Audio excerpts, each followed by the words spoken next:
Fluid therapy is a fundamental intervention in the management of patients in emergency and critical situations.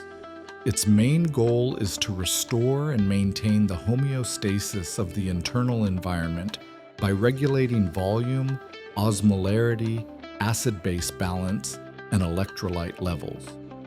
In critical contexts, adequate fluid replacement can rapidly reverse shock states or prevent hemodynamic deterioration. Intravenous fluids are classified as crystalloids and colloids. Crystalloids, such as normal saline or lactated Ringer's solution, are the most commonly used due to their availability, low cost, and effectiveness in expanding the extracellular space.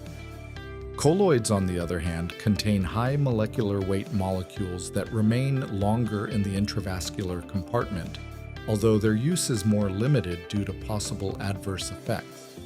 The main indications for fluid therapy include hypovolemic shock, extracellular volume depletion, acid-base balance disorders, and prolonged fasting.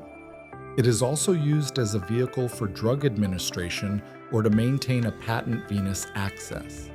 The choice of fluid type, volume, and infusion rate will depend on the patient's clinical condition, weight, age, and underlying pathology. Continuous monitoring is essential to prevent complications such as fluid overload, hyponatremia, or pulmonary edema.